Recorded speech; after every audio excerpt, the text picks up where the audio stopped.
Hey everyone, I'm John. Thanks for joining me in the Next Level Ranges Members Lounge. I believe that a lot of how we learn should be by reading. There's not many problems that we've had someone else hasn't had first and written about. Today, the technological digital era, most of what we read is online. I'm still an old school guy and I like books. So today it's specifically about prepper and emergency readiness books. Since this channel is readiness and outdoors, I want to talk about some of the readiness books. I've got one cheater answer and then four really good answers. You're going to find that it's very medically heavy, but I feel like that's something that a lot of people are neglecting in their preparedness. And this isn't necessarily the top five best books on prepping out there. It's my channel. I just get to pick five. So here's my picks. The first, by David Werner, Where There Is No Doctor.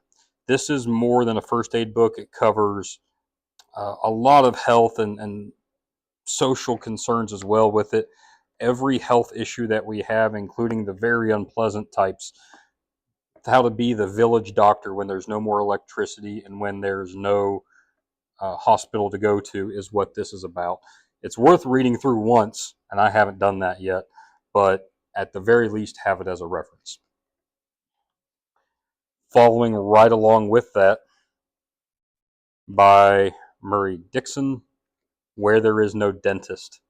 I know it's crazy in the modern medical era that we separate dental health from regular health, but we do. Where There Is No Dentist deals with all the issues that you may have orally and how to deal with them and how to be the caregiver when there is no dentist available for you. So there's that one.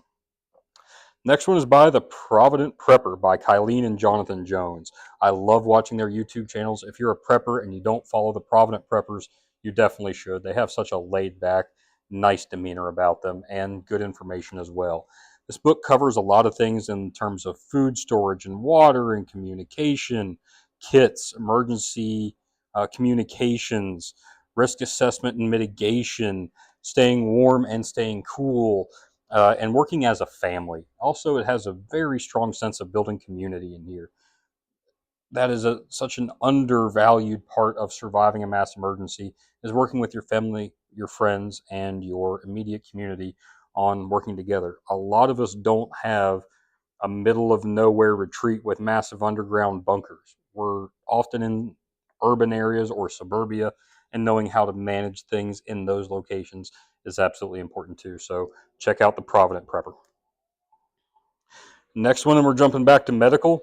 I did, believe it or not, read most of this one, as big as it is, but it's big words and lots of pictures, and that helps me. This is the Survival Medicine Handbook. It's described as the essential guide for when help is not on the way. This is the fourth version. It's by Joseph and Amy Alton. And man, everything from major trauma to emergency childbirth to managing infections, what to put in first aid kits, dealing with head injuries, temperature regulation, and other survival aspects.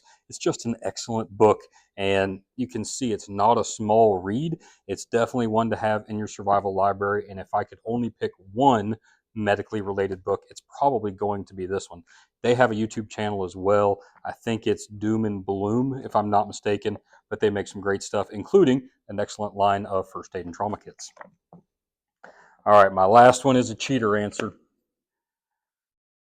No entity is without their faults, and they're far from perfect, but I do like USCCA and their approach to educating new shooters. Several books that they have out include Concealed Carry and Home Defense Fundamentals. It's going to be this one. Children and Firearm Safety Fundamentals. Women's Handgun and Self-Defense Fundamentals.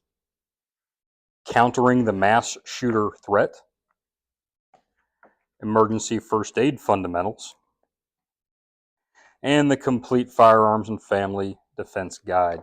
This is a lot about what to do before, during, and after a self-defense situation. And this isn't the shooting channel. I cover those a little bit more in depth with gun-related content in our sister channel. That's Humble Shooting and Self-Defense. But emergency preparedness can take a lot of different appearances and wear a lot of different wolves' cloaks. So understanding how to deal with those is no less important to making sure our beans and bandages are well stocked and that we have communication plans. So that's my top 5 for emergency preparedness. Again, it's not an all-inclusive, and I'm not saying it's the best. Those are the top 5 I recommend that you might want to read yourself. Thank you for joining me at Humble Readiness and Outdoors. I hope you found those books useful and the information useful. I'm John. Until I see you next time, stay humble.